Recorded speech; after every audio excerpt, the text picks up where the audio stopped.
Я приветствую вас, дорогие друзья, уважаемые гости и подписчики моего канала. Всем большое спасибо за то, что следите за нашими встречами по средам с Костем Бондаренко. Сегодня еще и Рождество, поэтому поздравляем вас сердечно с этим замечательным и светлым праздником. Кто бы там какие дни программистов не вводил и календари не менял. Константин Петрович, здравствуйте и с Рождеством. Здравствуйте, здравствуйте, с Рождеством. Поздравляю вас, всех наших зрителей, всех поздравляю. Всех тех, кто празднует сегодня.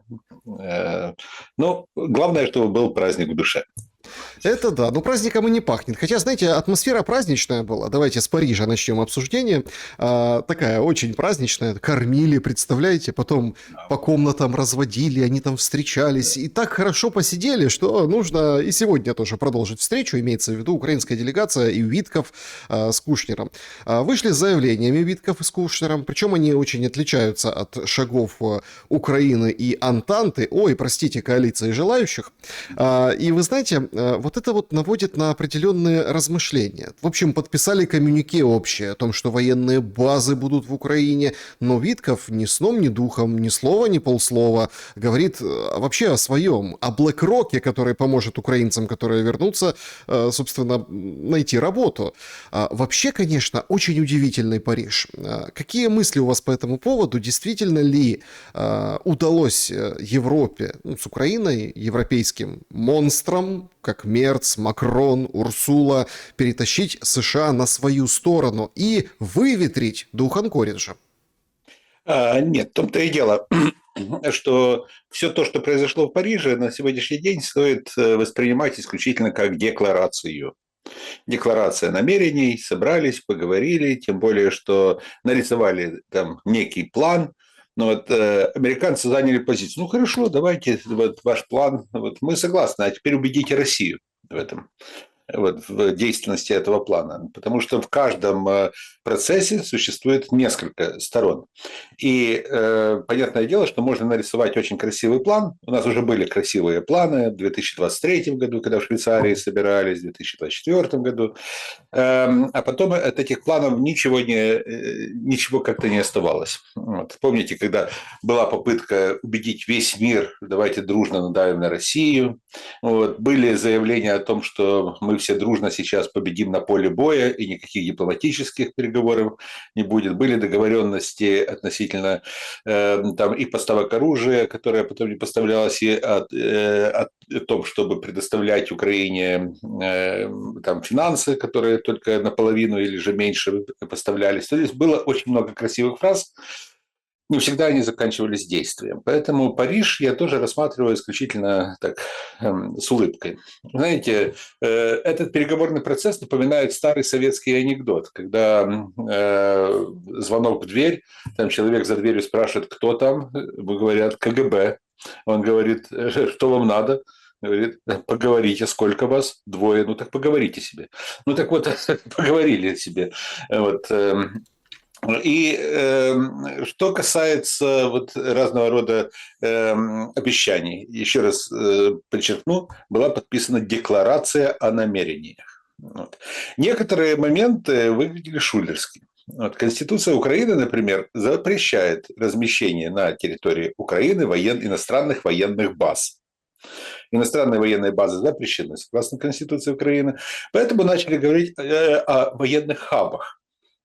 Вот. Ну, это же не база, это же хаб, просто по-другому названо, но все-таки, вот, чтобы обойти. Поэтому я и говорю, что многие моменты, они сейчас кажутся условными. И еще не раз поменяются. Все будет зависеть во многом от ситуации на поле боя. Ну, ситуация на поле боя стабильно движется в одном направлении, это все отмечают. Сейчас разворачивается операция по походу на Славянск, это мы видим. Также угроза Днепропетровской области, Черниговской области, там это как из нового, да, из того, что, скажем так, планируется. Я просто вот не понял одного момента. Там говорится о том, что после войны, вообще, вот хочу, чтобы вы растолковали две позиции, два пункта, два шульдерских пункта. Пункт первый – это прекращение огня, то, что там именуют ceasefire. ведь американцы четко, ну, не осекали, вот четко они же сказали, причем Трамп неоднократно повторял о том, что никакого сисфайра, никакого прекращения огня, только выход на мирные договоренности. Вместе Да. с этим все прописано так, что вот будет прекращение огня, и его будут гарантировать. Внимание, вот эти бельгийские, французские, британские, и в воде, и, ну, в общем, на воде, на суше, в воздухе, в общем, сейчас вот это вот будут что-то будут контролировать, и американцы тоже будут помогать. То есть здесь изначально подход достаточно нетипичный. Ну вот этот момент я хочу, чтобы вы прокомментировали. И ну, другой, там сказано, что вот закончится чем-то, и на территории Украины. Вместе с тем, что территория, спорный вопрос так и остается, это признал Витков, да, и Кушнер вышел и так вот оправдываясь, говорит, слушайте, ну елки, это мы близко как никогда к миру, без этой встречи невозможно было бы до чего-то путнего договориться. Ну как оправдывался, вот видно было, это именно по Кушнеру, он не такой опытный, как Витков уже, да, он только так включается в процесс, уже несколько встреч у него прошло. Так о какой территории Украины идет речь? Мерц говорит, я буду контролировать безопасность всего континента, а потом в этом же выступлении говорит, что мы будем как можно ближе на границах НАТО стоять к Украине. Да, это понятно, потому что Мерц ясно понимает, что подобное, что если бы он заявил о том, что Германия введет войска в Украину, то это был бы последний день, наверное, или предпоследний день пребывания Мерца в должности канцлера. Ситуация очень шаткая, альтернатива для Германии уже опережает ХДС. Поэтому по рейтингам, поэтому он вынужден обращать внимание и на настроение граждан внутри страны. Что касается заявлений Кушнера и Виткофа, вот, американская сторона попросту решила продемонстрировать, что она провела переговоры с европейцами и дала возможность европейцам самим говорить с Путиным. Тем более, что Макрон сказал, что в ближайшее время он запросит разговор с Путиным. Вот. Ну, фактически американцы поступили достаточно хитро. Хорошо, давайте, вот вам флаг вам в руки, идите и договаривайтесь. Вот. Понятное дело, что позиция Путина останется неизменной. Вот. Позиция Путина останется неизменной в том плане, что никакого перемирия, никакого прекращения огня до подписания договора. Вот это первый момент. Второй момент – это то, что он будет дальше настаивать на том, что территории, вот, особенно в Донецкой области, должны отойти к России. Он будет эту позицию он тоже не будет сдавать. Более того, что если ситуация зайдет в тупик вот, в переговорах, он поднимет планку еще выше. Вот. Будет поднимать планку еще выше, и в этом отношении американцы решили дать возможность европейцам показать, раз вы такие умные, покажите, на что вы способны. Мы не будем вам мешать. Так они ни на что не способны, Константин Петрович. Я понимаю, но дело в том, что сколько опломба у Стармера, у Макрона, они же там начинают говорить о том, что Трамп сдает позиции, Трамп предает общее дело. Ну, пожалуйста, идите договаривайтесь с Путиным. Давайте обсудим нашу делегацию и ее состав. Ой, как мило побеседовали, ну, когда подходили к столу Умеров, Буданов и Арахамия с Виткофом. Так всем смешно и хорошо. Такие прям старые закадыги. Буданову было немножко, видно было по кадрам, да, немножко не в своей тарелке находился. И вокруг него сейчас очень много разных кривотолков. Он как бы берет выжидательную позицию. Никаких пока заявлений, ничего по состоянию на момент нашего разговора. Но его назначение достаточно трудно перевариваемо с точки зрения вообще расклада и той системы, которую пытается выстроить Зеленский. Что понятно по назначениям о планах Зеленского? А в данной ситуации Зеленский просто разделил власть между конкурирующими группами. Несколько конкурирующих групп, которые раньше боролись за близость к власти или же которые пытались каждый со своей стороны расшатать кресло Ермака. Им дали власть вот, и создали определенную конфликтную ситуацию. И Зеленский считает, что он будет руководить этой конфликтной ситуацией. Он будет фактически сталкивать лбами, ослаблять каждую из этих групп и фактически быть главным руководителем процесса. В этом состояла его задумка. Вот. Буданов не будет иметь той власти, которая была у Ермака. Более того, офис президента, скорее всего, не будет иметь эту власть. Буданова, скорее всего, отправят на переговоры, и он будет вечно там вместе с Кислицей и, возможно, с Умеровым летать по разного рода переговорным площадкам, будет вести переговоры. Вот, переговоры в ближайшее время вряд ли они чем-то завершатся, в ближайшие именно месяцы. Это будет вызывать большой скепсис по отношению к качеству переговорной группы. Вот, поэтому Буданов дал себя просто втянуть в определенную интригу. Он оказался не в своей тарелке. Зачем ему это надо? Не знаю. Это вопрос Буданову. Я знаю, что его заместители, его, будем называть это своими именами, кураторы из Соединенных Штатов и прочие были против этого назначения, против его согласия. Вот. Он согласился. Ну, амбиции или еще что, не знаю. Не знаю, что ему пообещали. Стать Ермаком он не сможет, это однозначно. Ему не дадут просто этого. Ему даже не дали возможности назначить своих людей на те или иные должности. Он очень хотел назначить своего человека на ГУР, но в результате поставили Иващенко. Так что даже это является показателем.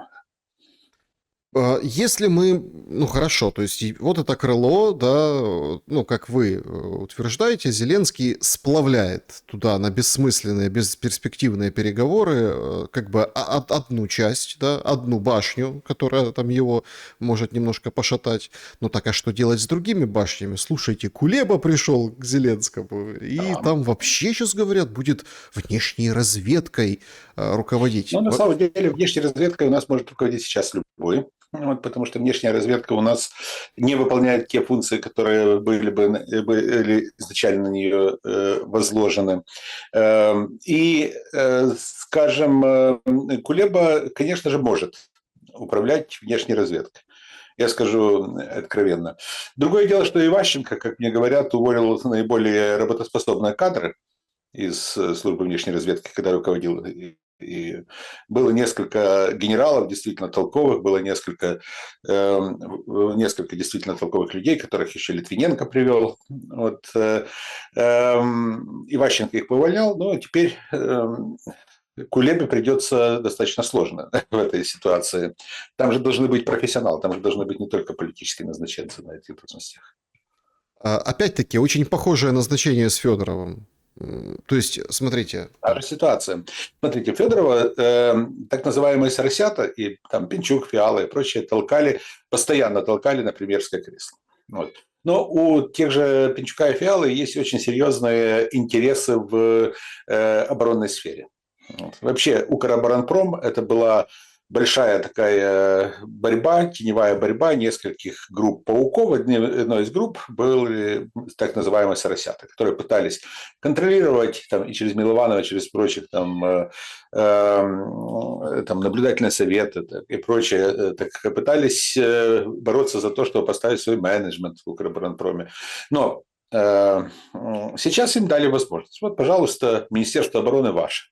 Вот они же Федорова со всех сторон там пытались как-то втянуть в свои процессы, пытались его использовать как знамя. Вот. Хоть он не совсем их, но в целом. Так сейчас отдают Министерство обороны. Министерство обороны у нас это фактически интендантская служба в первую очередь. Но есть одно но, что ни один контракт в Украине не может быть, ни один тендер в Украине не может быть проведен в Министерстве обороны без согласования с Генеральным штабом. А там сидит Андрей Игнатов. Вот. И, соответственно, вот тут будет снова заложен конфликт, достаточно серьезный конфликт. А еще один конфликт будет между Федоровым и Сырским. Вот. И так далее. То есть, по большому счету, опять создаются конфликтные поля. Если мы посмотрим на верных опричников или как это, ну, кто-то говорит, мушкетеров короля или там гвардейцев кардинала, на СБУ, да? То есть это самый такой скандальный эпизод. Ну, он бы мог таким быть, но тем не менее, в общем, так что-то произошло, и переназначение Малюка, и вообще непонятна дальнейшая функция Малюка, и его вот о чем, В собственно... нашем парламенте Малюк будет номером третьим в списке партии Белецкой. Вот ларчик Да, то просто есть, открывался. да, это можете потом проверить. Так, это первое. Второй момент. Фактически в СБУ ушла старая команда, приходит абсолютно новая команда. Команда, которая связана со спецоперациями, с одной стороны, а с другой стороны с контрразведкой. Два контрразведчика, вот, это Поклад и Тупиков, вот, плюс, соответственно, люди, которые пришли из бывшей Альфы, нынешний центр А.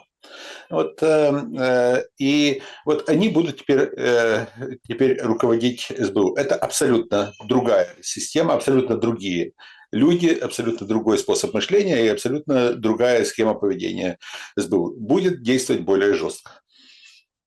А, Опять-таки, Зеленский, распределив все вот таким образом, ушел от коррупционных претензий. И в этом была главная задача — показать и продемонстрировать, что вот смотрите, ну, то есть абсолютный переформат, вот я всех перетасовал, поэтому, собственно, От пленки Зеленского НАБУ уже, требовали, да, ну, не американцы сыграют. требовали сначала увольнения Ермака, он уволил, потом от него начали требовать демонтажа системы, которая создана Ермаком. Он сказал, хотите демонтажа, я вам покажу демонтаж. Вот. С одной стороны, он как бы провел перестановки горизонтального характера, вот, то есть новых людей мало.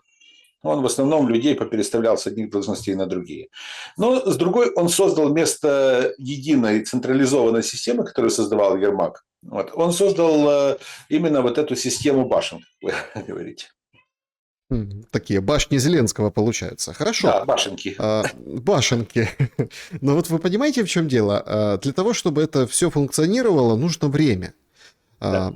И мой вопрос по поводу пленок НАБУ, по поводу, собственно, компроматов, которые действительно, ну, закрыли год на такой очень минорной ноте с точки зрения перспектив удержания власти и вообще, ну, вот правда, то есть я слышал от многих там, экспертов, политиков, говорят, ну, лучшее, что может сделать Зеленский, это уйти. Вместо этого мы видели в новогоднюю ночь не «я устал, я ухожу», а стульчик, где он садится, как вот это вот, да, типа, ну, они так пытались сделать, как дома, да, и, собственно, вот это вот, так, разговор, да, клуб анонимных избирателей Зеленского такой получился, понимаете? То есть Зеленский, какой гандикап времени вы отдаете вот этой демонтированной или бутафорско демонтированной структуре? Думаю, это несколько месяцев, максимум 3. Думаю, что может быть и скорее. Вопрос, когда выбросить следующую порцию пленок. Думаю, что скандал разразится достаточно скоро. Вот, где-то через месяц-полтора снова можно ожидать очередной скандал с пленками. Тем более, что никто не давал Зеленскому никаких гарантий относительно того, что они не прозвучат и не прозвучит до более знакомый хриплый баритон на этих записях. Вот. Поэтому в этой ситуации я думаю, что очень многое будет определяться тремя факторами. Первое – это продолжение коррупционного скандала.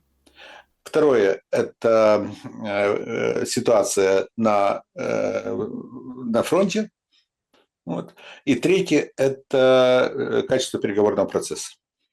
Ну так подспудно мы третье вычеркиваем, потому что там задача заговорить. И Да? даже само Ну, вот это коммюнике, подписанное с военными базами, ну это все понятно. То есть это означает, что это продление войны, затягивание переговоров, это игра на время. По поводу это с европейской стороны. Но, опять же, в этой ситуации тоже очень многое зависит от целого ряда факторов. Вот каждое направление мы не можем воспринимать как определенную статику. Дело в том, что очень многое в Европе будет зависеть от политической ситуации в той же Европе. А американцы, несмотря на то, что соглашаются, там, руками того же Маска, который якобы ушел, там, хлопнул дверью, они пытаются расшатать кресло под тем же Стармером, вот, разрушить коалицию в Великобритании и, соответственно, точнее, правительство Великобритании и спровоцировать правительственный кризис, а также парламентский. Ситуация во Франции не наилучшая сейчас у Макрона. То есть очень многое будет зависеть от стабильности в самой Европе. Вот. Так что Ну, так переговорный процесс сейчас мы видим. Мы главный видим европейскую часть. дестабилизирующий фактор это, конечно, вот эти вся, ну, не знаю, публикаций тонны сейчас. И за последние сутки это претензии американцев на Гренландию. Там это просто. Да. Вот представьте себе, что завтра американский десант высаживается на Гренландии, там, на острове Гренландия, вот, который принадлежит члену НАТО, королевству Дания. Вот. Соответственно, это провоцирует внутреннее напряжение в НАТО, вот, а значит и противостояние между Вашингтоном и европейскими столицами. Хитрый тут... какой, Рубио говорит в прессе, это вот мы по поводу военного захвата, это мы так давим на Британию, чтобы, ну, короче, цену сбиваем, хотим купить Гренландию. То есть вы не подумайте, мы не какие-то разбойники, мы деньги предлагаем. Ну, или там еще какие-то соглашения или расширение той базы американской, которая есть на территории Гренландии. Куда повернет? Непонятно. Все будет зависеть от вот этого кулуарного процесса, переговорного процесса, который все-таки существует. И на каком-то этапе Трамп может снова напомнить, что с ним шутки плохи. И что ему могут противопоставить в этой ситуации? Да. И потом мы будем видеть, как будут возить двух белых медведей, которых там привезли из Гренландии, потому что там некого просто больше привозить оттуда. Будут возить по улицам Нью-Йорка и Вашингтона. Что происходит с Трампом, Константин Петрович? Дайте оценку этому какому-то этапу, что ли, его президентства. Он выходит... Трамп укрепляет свою власть. Трамп пытается укрепить свою власть. Он пытается дальше бороться с глобалистами, которые в Соединенных Штатах экстраполяцией на американскую политику являются демократической партией, часть республиканской. Он пытается играть свою игру и пытается фактически разного рода, при помощи разного рода инструментов демонстрировать, кто главный в стране. Нет, я по поводу страны понятно. Мне интересуют, ну, вот эти кривляния, меня интересует вот это пародирование танцы. Он про Макрона выдал как бы конфиденциальный разговор, говорит, я сделаю все, что хочешь, только давай молча, а не публично, там 200% поднимем на лекарства цены, давай поднимем. Это он как бы пересказывает. Все смотрят и думают, что, ну слушайте, это как это, западное полушарие наше, а какое полушарие мозга как бы поражено? Трамп неоднократно демонстрировал, что там определенный политез, определенная политическая этика и прочее, это не его конек. Вот. Он демонстрирует, что он является эгоцентристом, его «я» будет доминировать в любой ситуации, что власть свою, которую он взял в 2024 году, он не выпустит из рук. И в любом случае он просто посылает сигналы тем же демократам, что и не думайте, вот, что вы осенью сможете одержать победу и начнете там процедуру импичмента. Ну тогда, получается, надо заканчивать войну в Украине. Ну, война в Украине, окончание войны в Украине – это только повод. Вот. Трамп чудесно понимает, что мы уже здесь неоднократно говорили, что существуют экономические интересы, которые толкают его на сближение с Россией, и геополитические интересы, которые толкают его на сближение с Россией, и эти геополитические интересы сосредоточены в первую очередь вокруг того, что геополитический интерес, вокруг того, что совместно с Россией, а возможно и с Китаем, он сможет преодолеть сопротивление глобалистов.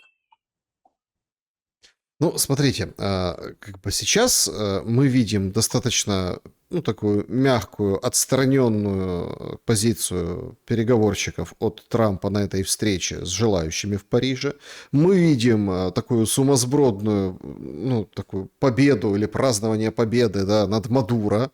Сейчас все, в общем-то, как бы следят, что будет с Венесуэлой. Там вот ультиматум пишут о Родригес, ну, в общем, о исполняющей обязанности президента Мадуро в Венесуэле. Мол, мы сейчас будем там, одни говорят, деньги надо, да, вкладывать к нефтяным компаниям, мол, это лишние траты, лучше там брусчатку в Бруклине перестелить или что-нибудь там в этом духе. Это Беннон вышел, сказал. Мол, это непосильные траты. Другие, вот смотрите, сейчас вот пошла нефть для нас, и ультиматум, что надо Кубу, Россию и Китай, ну, собственно, послать из Венесуэлы, и тогда, Родригес, будешь сидеть и здравствовать на своем месте. Игра исключительно геополитическая, но давайте так, сильных ответов от России и Китая мы не увидели. Договорняк, что ли? Скажем так, Венесуэла была не столько сфера влияния России, сколько Китая.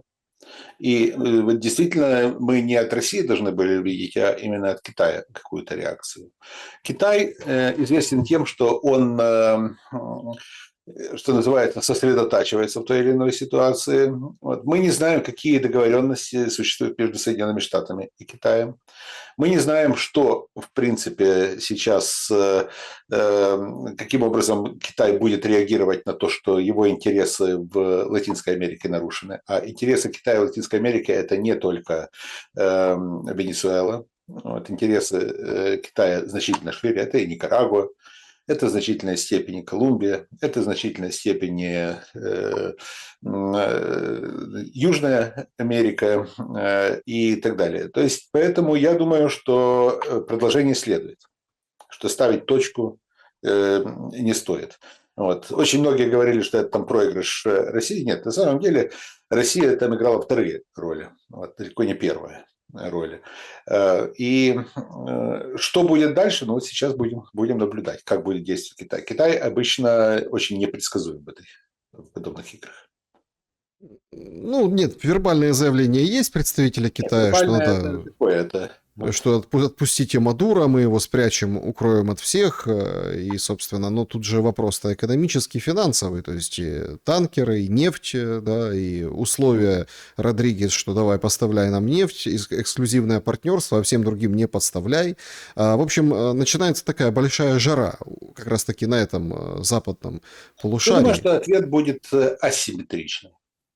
Ответ будет асимметричный. Соединенные Штаты могут столкнуться с очень серьезными вызовами даже внутри страны.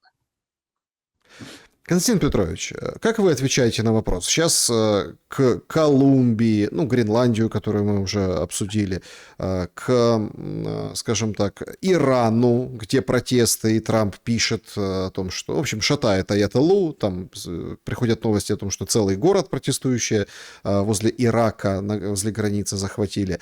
Сейчас добавляется Панамский канал. Короче, все вот как бы выстраивают список, кто будет следующий. Слушайте, ну, при таком раскладе я вот хочу под этим углом посмотреть. При таком раскладе ситуация в Украине выглядит, ну, как стабильной, что ли. Да, дело в том, что Украина уже сошла с первых полос изданий. Вот. То есть где-то там идет какая-то непонятная уже война, вот, непонятно, когда она и чем закончится. Да, там есть Зеленский, который недоговороспособен с точки зрения одних и является героем с точки зрения других. Вот. Но по большому счету к войне в Украине, как бы это ни выглядело цинично, привыкли. Вот. А теперь новые вызовы. И про Украину постепенно забывают. И эти новые вызовы будут требовать новых денег, нового оружия и прочее. И поэтому Украине скажут в очередь, потом, как-то, когда-то. Вот видите, вроде бы Украине выделили деньги, европейцы выделили деньги, заявили. Но первый транш придет только там, во втором или в третьем квартале этого года, этих денег. Вот, это уже объявили об этом. То есть вот такие вот какие-то мелочи, они показывают, что сейчас не до Украины в мире. мир трещит по швам, старая система там рушится, а тут еще вот эта вот война какая-то непонятная. Вот, да, гибнут люди, да, разрушаются города, инфраструктура, вот, но миру уже не до Украины. Константин Петрович, тут, кроме всего прочего, я даже как бы очень стеснительно хочу спросить у вас, так, погодите, а как же выборы, референдум? Как все Я замолчали? постоянно говорил о том, говорю, что референдум, о котором говорит Зеленский, это не более чем обман с его стороны.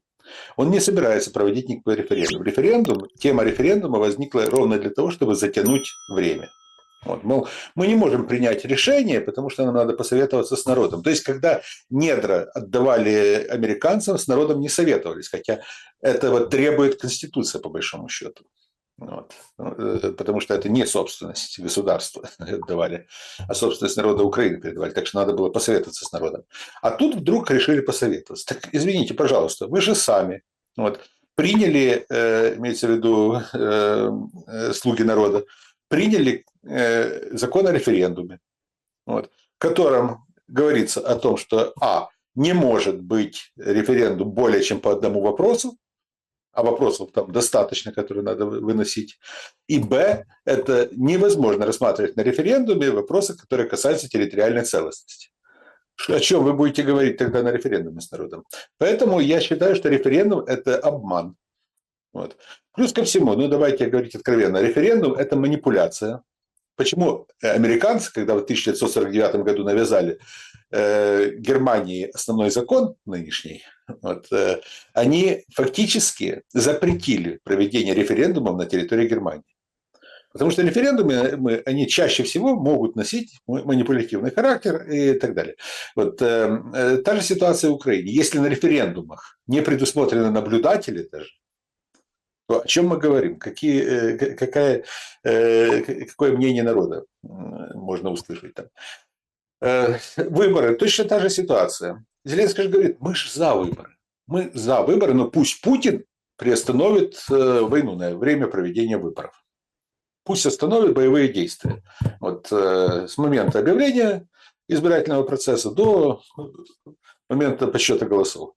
Вот. Понятное дело, что на это никто не пойдет. И он будет апеллировать к тому, что я же только за то, чтобы там народ проголосовал за нового президента. Вот. Тут немножко, смотрите, Лавров нам в конце года, после вот этого скандального, обстрела резиденции Путина дронами, он же говорит, Россия поменяла позицию, теперь мирное соглашение только после выборов с легитимной властью. Получается, что Россия тоже как бы за выборы. Однако выборы надо проводить на территории России, там, Беларуси, других стран. Куча условий.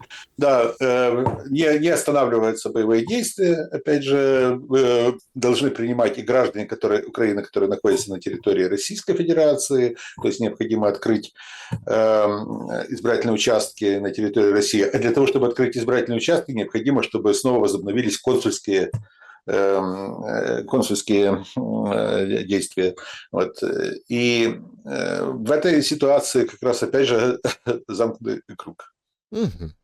В этих замкнутых кругах очень выходит на первый план, кроме там отключения света и тяжелого там положения, да, разрушений инфраструктуры и люди, которые мучаются, да, вот это вот с этими графиками, которые то есть, то нет, то авария, то обстрел, то еще что-то. Выходит тема ТЦК. Значит, Мерц вышел и выдал на гора очень интересную фразу, потом мы немножко расшифровали, что не то немножко имелось в виду. Короче, украинцы, давайте-ка не едьте в Германию, защищайте свою страну. Мол, Украина об этом позаботится.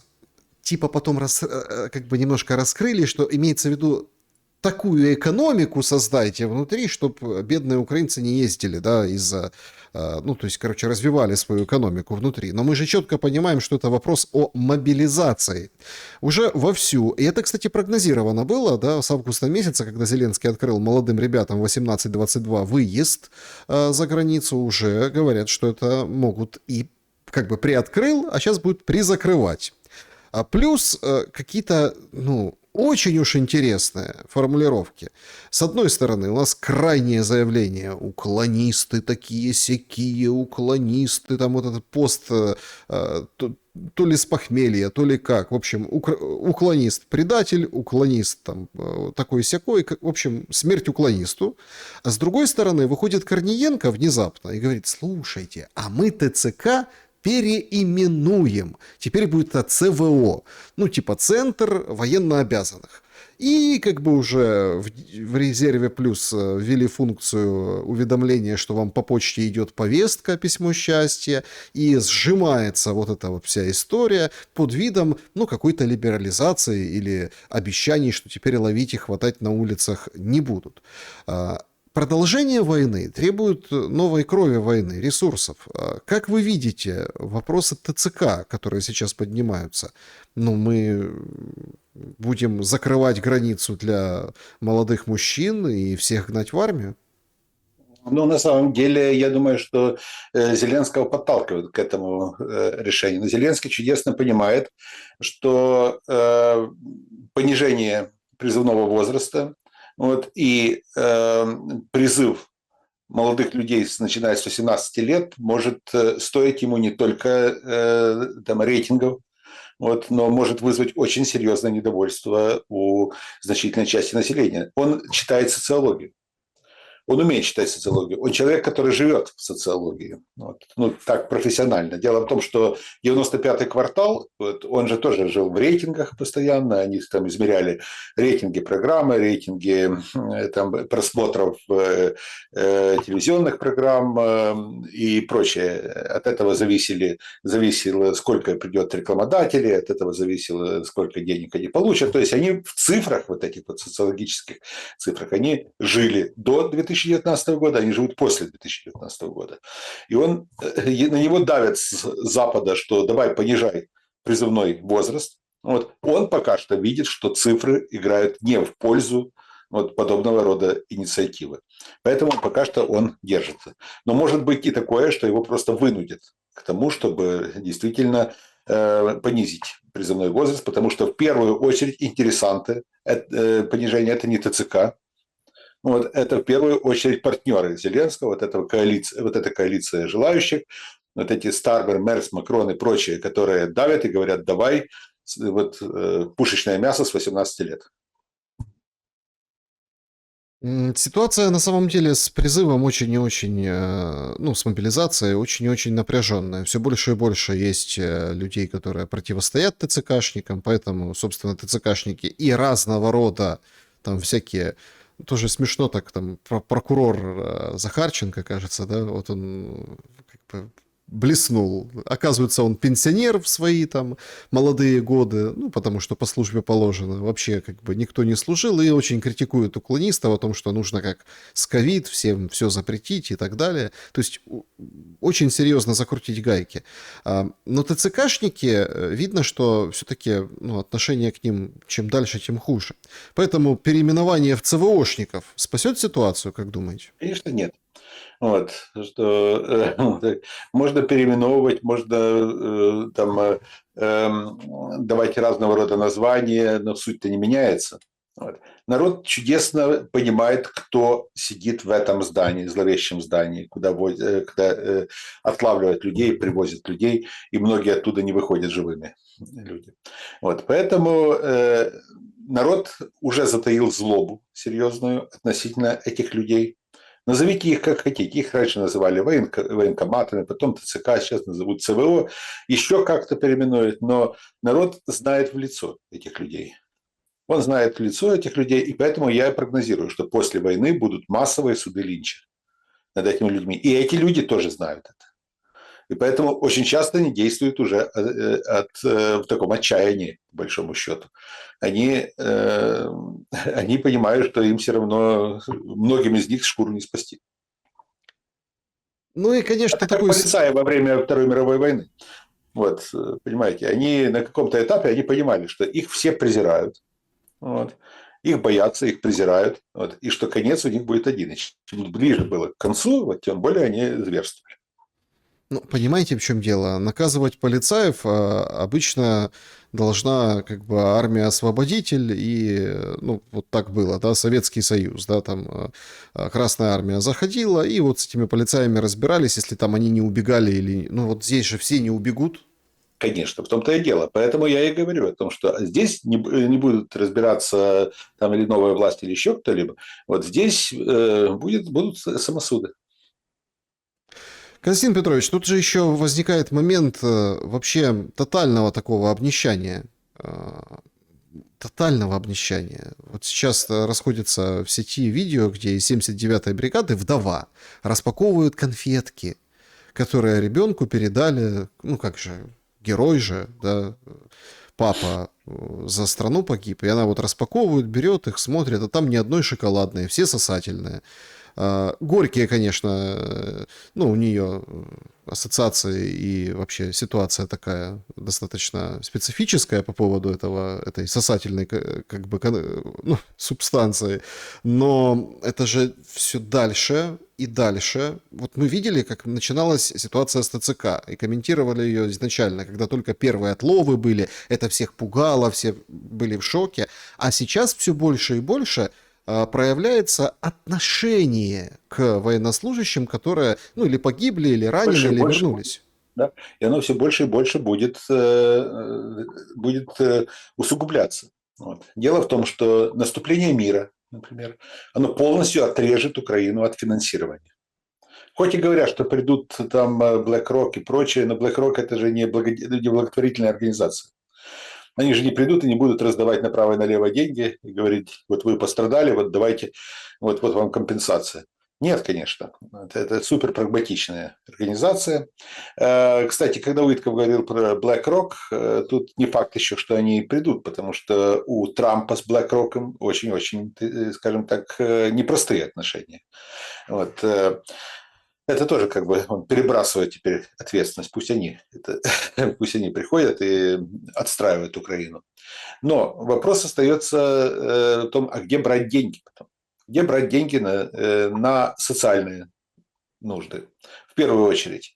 Социальный бюджет должен быть социальные статьи бюджета должны быть ну, просто невероятных размеров, потому что у нас появилось огромное количество инвалидов, огромное количество, от 300 до 700 тысяч человек, по разным оценкам сейчас, это инвалиды войны. Те, которые вернулись без рук, ног и так далее. Им необходима компенсация. У нас огромное количество вдов и сирот, которые тоже требуют компенсации. Вот. Где брать деньги за потерю, для компенсации за потерю кормильцев? Вот. И я могу назвать еще огромное количество статей, которые необходимо учесть в будущем. Денег в бюджете на это нет. Бизнес разрушен, экономика разрушена. Вот. Каким образом удовлетворить всех, я не знаю. Поэтому сосательные конфеты это могут еще завтра показаться благом. Ну да. Смотрите, тут же еще такой очень тяжелый удар, который, ну, нас все сейчас переживают. Прям как из пулемета летят вот эти истории, да, такие очень общественные. Там, кто Гарика Карагодского уличили в том, что он дома говорит по-русски и об этом публично говорит, мол, издевается над детьми. Вот какой негодяй. То внезапно, это тоже какой-то, если честно, абсолютно... Сегодня Рождество, да, сегодня такой вроде светлый день, но это вот такое ощущение, что готовили прям к Рождеству. Появляется Слитство инфо, которое в Голосеевской пустоши, при монастыре разыскали подпольную русскоязычную школу. 16 преподавателей, там около 60 детей с 1 по 9 класс читали русскую классику, литературу, учились по русским учебникам 66-го года. Более того, выходили и говорили, ух, там не хотим мы вот эту вот новую историю, вот эту хотим. Представляете, 4-й год войны, 4 года войны скоро, а вот такой подпольной в Украинской Православной Церкви в монастыре находится, ну, прям, если бы можно, вот опять-таки, я когда смотрел эту историю, если бы там действительно была рука Москвы, Ну вот хоть намек на какую-то руку Москвы. Имеется в виду, что там финансирование, там какие-то переписки с кураторами из ФСБ. Нам бы это все просто подали как неимоверное что-то. А так, судя по всему, это частная инициатива, просто ну, люди собрались и, собственно, вот такую сделали, ну, вот так решили, да, и Знаете, да. своих детей отдали. Да. И вот честно, они выглядят, это все выглядит так нелепо, но Абсолютно нелепо. Что касается вот этих частных инициатив, вы знаете, что таких частных инициатив есть очень и очень много. А вы знаете, что они есть и на Западной Украине, эти частные инициативы. Я, например, знаю о них, что там собираются люди, ну, вот, которые просто хотят передать своим детям какие-то знания, ну, вот, которые они получили тоже, вот, поскольку существуют определенные запреты на определенную литературу, детям просто открывают классику. Детям просто открывают там классические произведения, вот, собираются, обсуждают фильмы советские, обсуждают литературу, которая сейчас запрещена. Это есть. Вот. Это есть в Киеве, это есть в Одессе даже больше, чем в Киеве. Это есть в Днепре, это есть во Львове. Вот. И подобного рода инициативы существуют. Я знаю, что есть самоорганизованная молодежь от 16 до 20, до 22 лет, которые пишут стихи, которые пишут рассказы на русском языке, ужас, на русском языке и так далее, и которые там просто таким образом, вопреки, как бы, это становится даже модным, это становится элитарным, вот, которые вопреки вот этой вот насильственной украинизации, они попросту делают свое дело. Вот. Они, ими никто не руководит, это абсолютно самостоятельная инициатива. Вот. Я просто знаю об этом, я знаю, что есть содружество, это профессиональное содружество, сообщество, которые там могут собираться где-то там на кухнях, там, обсуждать какие-то моменты. Вот, и это существует среди историков, это существует среди философов и прочее. Вот, боюсь, что просто сейчас начнется то, что было в 30-е, 50-е годы, когда будут в эти сообщества внедрять провокаторов, вот этого я боюсь больше всего. ну понятно, то есть... А что касается Карагодского, что касается, знаете, на месте Карагодского я бы даже, наверное, бы нашел бы максимально тупую вот такую активистку, вот, которая вот абсолютно безбашенную тупую активистку, даже заплатил бы ей денег, чтобы она подала заявление в СБУ. Потому что вот это заявление в СБУ о том, что Карагодский разговаривает со своими детьми на русском языке, но уже более тупого заявления уже, в принципе, придумать сложно. Но оно играет на руку самому Гарику. Так вы заметили, как этих моментов стало больше? Ну вот больше. Да. Так нет, так я понимаю.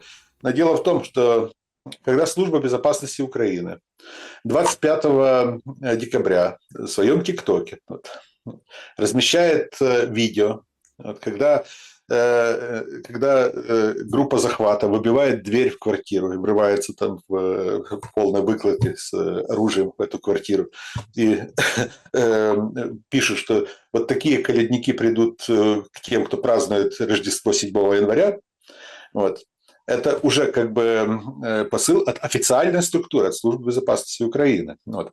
Так что говорить о тех, кто разговаривает дома на русском языке? Тоже придут такие же. Да. Я не могу как бы не закончить наш с вами разговор сегодняшний, рождественский. Все-таки такой важной темой, как вот это победить. Как победить вот эту упоротость, потому что вот вы говорите, сложно было придумать максимально тупой случай. Так вот придумали. Вчера в режиме прямого эфира следили за автобусом, который ехал из Италии. Значит, поскублись одна из дам, понимаете, в общем, пассажиры между собой. Украинка ехала со своим бойфрендом, итальянцем. Итальянец был в вышиванке, ну, подготовился к приезду в Украину. Но они там, в общем, как бы закусились, и итальянец, абсолютно святая простота, Рокко как-то его, да, так зовут. Ну, святой человек. Он думает, что он как бы Европа, все там, цивилизация, он может высказываться. Короче, ругал уважал Зеленского, хвалил Путина. Представляете? Это быстро писало посты, это все потом быстро растиражировали, и, в общем, этого Рокко, в общем, этого итальянца, завернули и не пустили. Сегодня на утро комментируют эту всю историю пограничники и говорят, так они не захотели, вот там как ситуация была? Он ничего не комментировал про итальянца, но украинка не захотела пересекать границу, развернулась и уехала. То есть вместе со своим, это не муж официальный, ну, видимо, вместе со своим возлюбленным. Вы понимаете, до какой степени вот мы дошли, до какого порога ужаса? То есть это ты сидишь, да, это вот, а пограничники не пускают, потому что вот такой резонанс вызвала приватная беседа в транспорте. Слушайте, да можно было послать друг друга куда подальше, поругаться и ехать дальше. Но какая сила Фейсбука или там сила Тредса в данном случае? Ну, какая разница? Сила соцсетей. Да, ну, понимаете ли, это еще раз показывает то, насколько больное общество у нас. Насколько у нас сейчас начинают, в принципе, оценивать ситуацию как-то плоско в какой-то, не знаю, системе координат, которая для европейца абсолютно является неприемлемой. Вот. Ну, пожалуйста, но есть у него подобного рода взгляды. И что? Он приедет и будет на Майдане проповедовать их? Или что? Вот. Ну, нравится ему Путин. Вот. В Европе есть очень много, я открою секрет, в Европе очень много людей, которым нравится Путин. В Берлине есть кафе, в котором постоянно нон-стоп вещает по телевизору Путин. Вот. Ну, то есть там записи каких-то его старых программ, вот, и так далее, где висят там разного рода картины, за которые в Украине, наверное, бы сразу 111-ю статью схлопотал бы автор. Вот. Они абсолютно в центре Берлина, это кафе действует, никто на это не обращает внимания. Вот. Мне могут сказать, что да, они не воюют, они не пострадали так, как мы должны. Да нет, да на самом деле, вот как раз толерантность к чужому мнению и плюрализм мыслей – это то, к чему мы должны в результате прийти. Но мы идем в совершенно другом направлении. Мы идем в направлении сейчас именно тоталитаризма. Вот. И этот тоталитаризм на сегодняшний день, его насаждает не Зеленский, а насаждают вот такие вот инициативные барышни, вот, которые пишут потом заявление в СБУ. Я как Но человек, который уже привык, я уже видел 3, ну, по крайней мере, добрые люди мне показали 3 доноса на меня вот, с 2014 года начиная и по сей день. Их значительно больше, я так подозреваю. Вот, но я уже к этому привык. Вот. Но многие люди же как-то реагируют достаточно, скажем так, остро на эти. так а в чем секрет? Это украинцы такие? Нет, это человеческая натура. Это не надо говорить о том, что только украинцы такие. Человеческая натура такова, что вот очень многие вот, чувствуют себя, ну, это, возможно, это какие-то комплексы и так далее, они чувствуют себя вот, счастливыми, по-настоящему счастливыми, когда они стуканут на кого-то. Как это уже преодолевалось? Вот мы сейчас на самом деле А никак. можем провести прямую параллель. Геополитически что-то такое не до Антанты вырисовывается, вы же видите, да? Интервенция вот обсуждается, коммюнике. Ну, то есть это вот ровно там столетней давности. Ну, не ровно, ну, условно, столетней давности ситуация. Но ведь точно такая же история как бы была в Украине с этими доносами, с этим больным обществом. Там, это же не просто мем или шутка про 3 миллиона доносов. Действительно, стучали и как бы стучали, чтобы себя обезопасить, стучали, чтобы выгоднее были, чтобы отвести, чтобы сотрудничать, чтобы бревно в их глазу никто не увидал. Но потом же как-то это все стабилизировалось. Как? Потом нет, как, просто поменялось время. Вот те, кто стучали, они поняли, что сейчас это не поощряется, они перестали писать. Они перестали писать и остались добропорядочными гражданами. Вот. Ну, это вот как в советские времена. Вот, дело в том, что многие, кто вернулись из лагерей, сталинских лагерей, они же знали, кто на них писал доносы и прочее. И они как-то жили в одном обществе. Вот.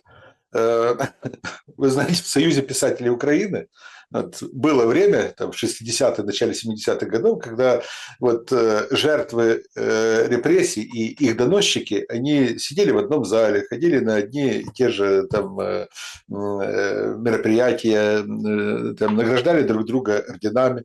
Вот, то есть все забыли. Вот, как бы. У многих есть ощущение, что и в данной ситуации точно так же все обойдется.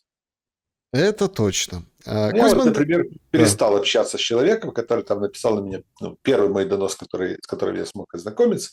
Вот на меня написал человек, с которым у меня были очень достаточно дружеские отношения. Но я перестал с ним общаться. Без объявления войны, без выяснения обстоятельств там, и прочее отношений. Ну, кто-то же, возможно, если тоже ознакомится, вот он же может и по-другому как-то поступить.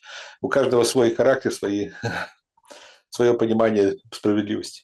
Да, Кость Бондаренко был моим собеседником сегодня. Спасибо большое за то, что мы с вами поговорили в такой замечательный день, день Рождества. Еще раз с праздником и до новых встреч в следующую среду. Спасибо и до новых встреч. Праздник. Друзья, берегите себя, всем добра и света. Увидимся.